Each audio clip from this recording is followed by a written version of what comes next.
आप सभी को नमस्कार, सभी को राम राम।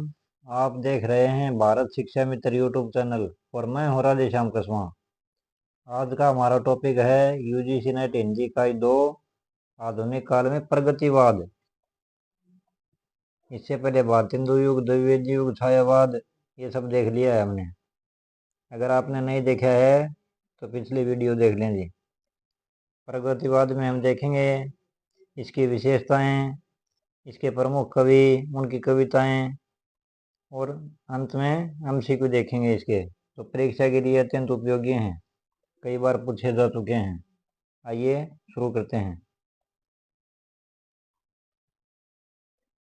हिंदी प्रगतिवादी साहित्य स्वरूप और प्रवृत्तियां। हिंदी साहित्य की प्रगतिवादी काव्य धारा और उसके प्रमुख तत्वों का विस्तृत विश्लेषण। प्रगतिवाद में क्या है, इसमें मार्क्सवादी विचारधारा से प्रभावित इस आंदोलन की मुख्य विशेषताओं जैसे सामाजिक यथार्थवाद, शोषक वर्ग का विरोध और मानवतावाद पर प्रकाश डाला गया है। विशेष रूप से इसमें नागार्जुन, बाबा नागार्जुन, त्रिलोचन और शमशेर बहादुर सिंह जैसे कवियों के जीवन और उनके साहित्यिक योगदान को रेखांकित किया गया है। जहां नागार्जुन को जन कवि के रूप में वर्णित किया गया है, वहीं त्रिलोचन को धरती का कवि और शमशेर को अनुभूति और शिल्प का अनूठा रचनाकार बताया है। इसमें हम आलोचकों के कथन भी देखेंगे।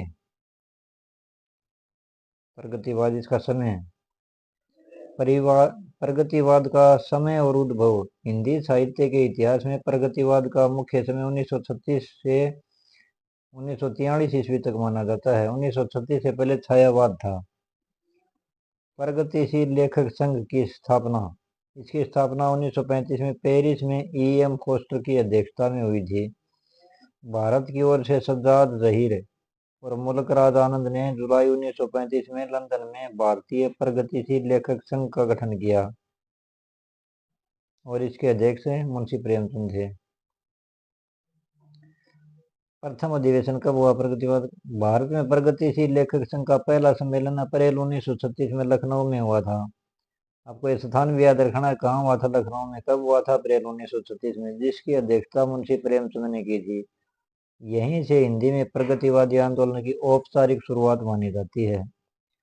प्रगतिवाद की अवधारणा। दर्शन। मार्क्सवाद का साहित्यिक रूप। जो विचारधारा राजनीति के क्षेत्र में समाजवाद और दर्शन में द्वंद्वात्मक भौतिकवाद है, वही साहित्य में प्रगतिवाद कहलाती है। आपको अच्छी तरह याद कर लेना है ये। द्वंद्वात्मक भौतिकवाद क्या है? यह सिद्धांत मानता है कि विश्व स्वभाव से ही पदार्थवादी है और विकास द्वंद्वात्मक पद्धति मतलब विरोधी तत्वों के संघर्ष से होता है। प्रमुख सिद्धांत क्या है प्रगतिवाद का? प्रगतिवाद कला को कला के लिए न मानकर जीवन के लिए मानता है। ये ईश्वरीय सत्ता, भाग्यवाद और परलोक के बजाय वैज्ञानिक और भौतिक दृष्टिकोण पर बल देता है। इसकी प्रमुख विशेषताएं और प्रवृत्तियां। शोषक वर्ग का विरोध। ये कवि पूंजीपतियों और जमींदारों को शोषक मानते हैं और उनके प्रति घृणा और व्यंग व्यक्त करते हैं। शोषितों के प्रति सहानुभूति, मजदूर वर्ग के प्रति सहानुभूति है इनकी। सामाजिक यथार्थ का चित्रण। कल्पना के स्थान पर समाज की नग्न और कठोर वास्तविकता का चित्रण किया गया है इस कविता में, प्रगतिवादी कविता में। नारी के प्रति क्या भावना है? प्रगतिवादी कवि नारी को भोग की वस्तु न मानकर उसे पुरुष के समान अधिकार और शोषण से मुक्ति दिलाने की वकालत करते हैं। जन भाषा का प्रयोग। जन आंदोलन से जुड़ा होने के कारण इसकी भाषा अत्यंत सहज, सरल और आम बोलचाल के नजदीक है।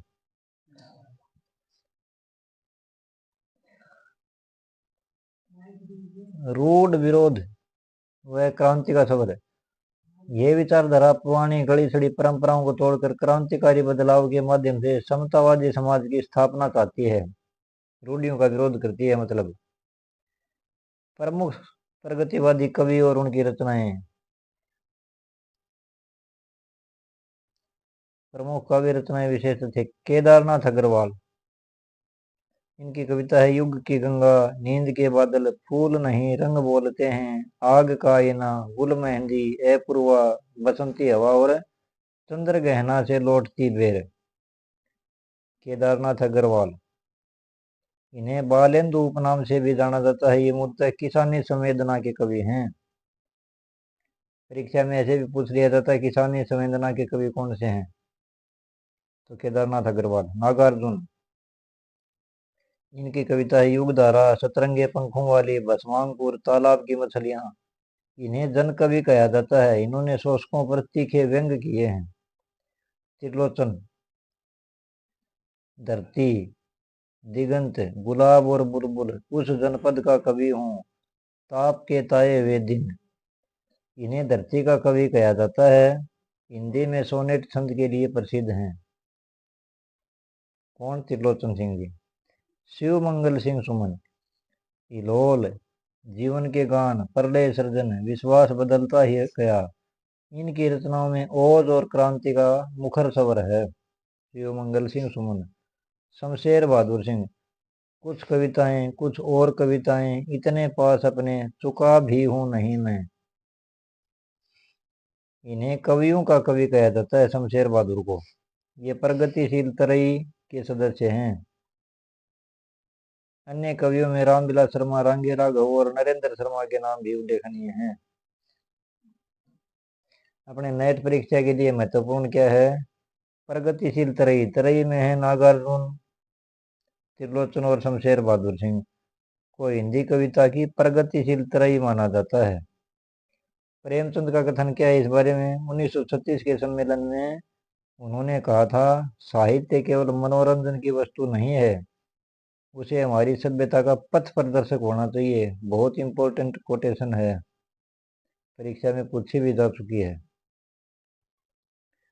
इसका सिलप क्या है? प्रगतिवाद ने मुक्त छंद का समर्थन किया और अलंकारों को सामंतवादी प्रवृत्ति मानकर उनका तिरस्कार किया। प्रगतिवाद बनाम छायावाद। जहाँ छायावाद कल्पना प्रधान था, वहीं प्रगतिवाद यथार्थ प्रधान है। छायावाद में शव मतलब व्यक्तिवाद की प्रधानता थी, जबकि प्रगतिवाद में सर्व जनवाद की प्रधानता है।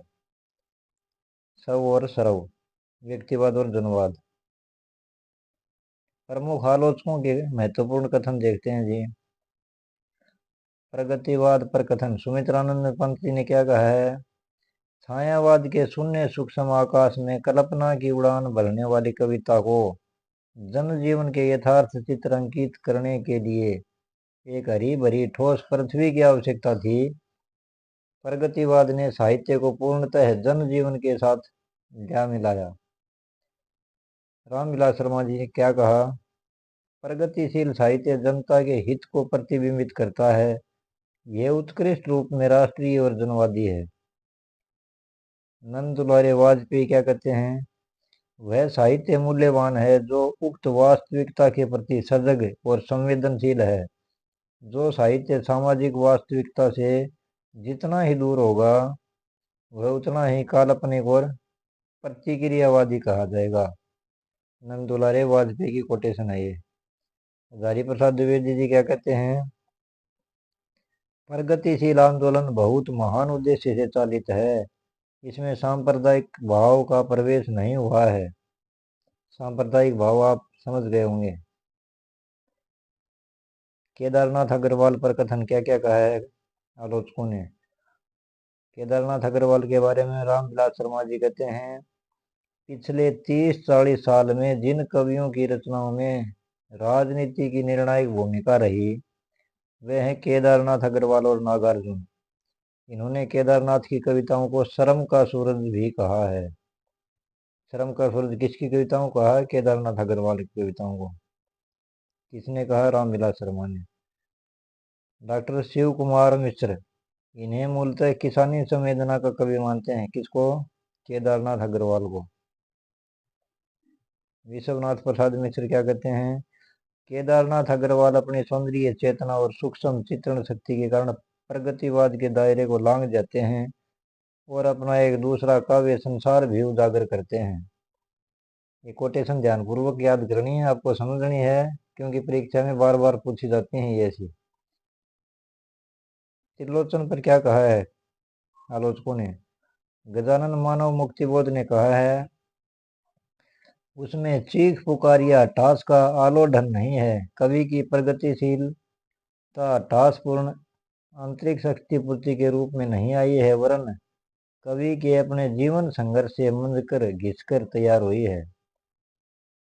मलियज क्या कहते हैं, हिंदी में शायद त्रिलोचन ही ऐसे कवि हैं जिन्होंने अपने को लोक जीवन से पूरी तरह जोड़ लिया है।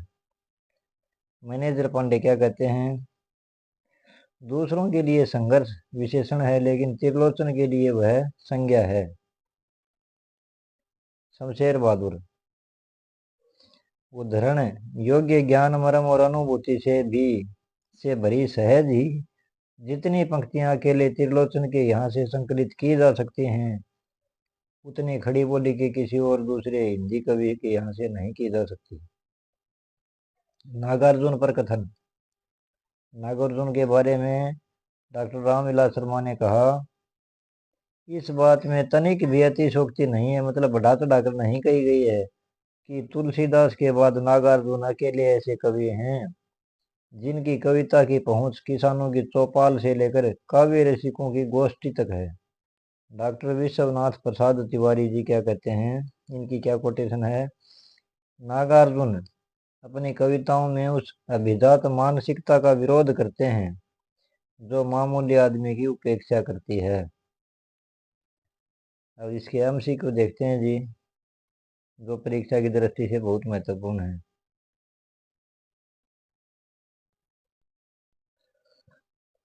प्रश्न पहला है, प्रगतिवाद के संदर्भ में निम्नलिखित कथनों पर विचार कीजिए। प्रगतिवाद का दार्शनिक आधार द्वंद्वात्मक भौतिकवाद है। प्रगतिशील लेखक संघ की स्थापना 1935 में लंदन में हुई। भारत में इसका प्रथम अधिवेशन लखनऊ में प्रेमचंद की अध्यक्षता में हुआ। प्रगतिवादी कवि परलोक और भाग्यवाद में अटूट विश्वास रखते हैं। इनमें से कौन सा सही है, दिए गए विकल्पों में से सही उत्तर चुनिए। इनमें से आपको सही उत्तर चुनना है, ए बी सी डी उपयुक्त सभी। इसका उत्तर दूसरा है ए बी और सी, क्योंकि चौथे में भाग्यवाद और में अटूट विश्वास ये नहीं रखते हैं। प्रगतिवाद ईश्वर और परलोक का विरोध करता है। अगला प्रश्न देखते हैं जी,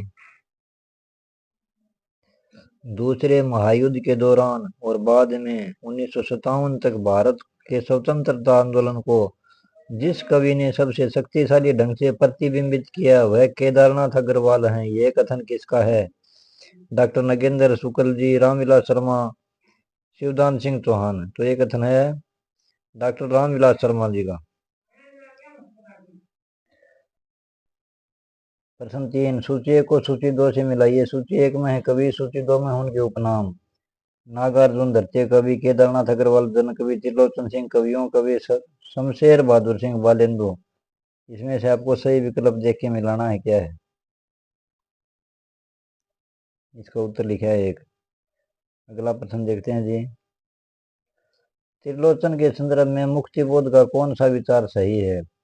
त्रिलोचन की प्रगतिशीलता केवल नारों तक सीमित है। प्रकृति त्रिलोचन के मन में केवल इमेज के रूप में है। त्रिलोचन की प्रगतिशीलता उनके अपने जीवन संघर्ष से मंद कर तैयार हुई है। त्रिलोचन केवल मध्यम वर्गीय जीवन के कवि हैं। तो इसका उत्तर है 3। अगला प्रश्न देखते हैं,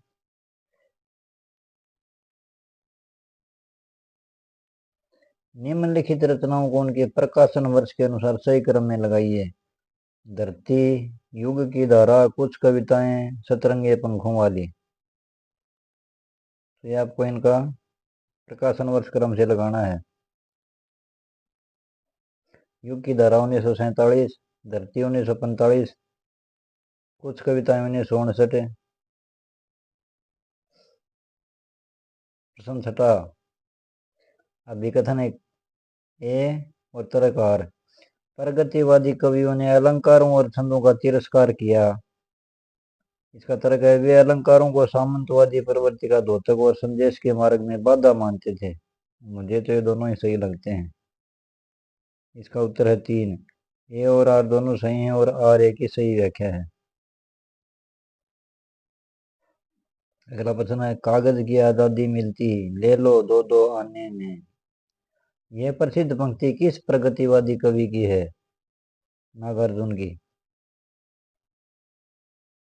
अगला प्रश्न देखते हैं जी। प्रगतिवाद और छायावाद के अंतर के संबंध में कौन सा कथन असत्य है? अपने को असत्य देखना है। छायावाद व्यक्तिक है, प्रगतिवाद सामाजिक है। ये तो सत्य है। छायावाद में कल्पना की प्रधानता है, प्रगतिवाद में यथार्थ की है। ये भी सही है। प्रगतिवाद में रहस्यवादी कविताओं की प्रधानता है। ये है बिल्कुल है सत्य, और ये अपने को देखना है। प्रगतिवाद में रहस्यवाद का भाव है। केदारनाथ अग्रवाल की किस कविता में मुक्ति की कामना को उदात्त ढंग से व्यक्त किया गया है? बसंती हवा, फूल नहीं रंग बोलते हैं, जमुन जल तुम, आत्मगंध। तो इसमें उत्तर लिखा है बसंती हवा। इसमें मुक्ति की कामना को उदात्त ढंग से व्यक्त किया गया है। अंतिम प्रश्न देखते हैं अपना।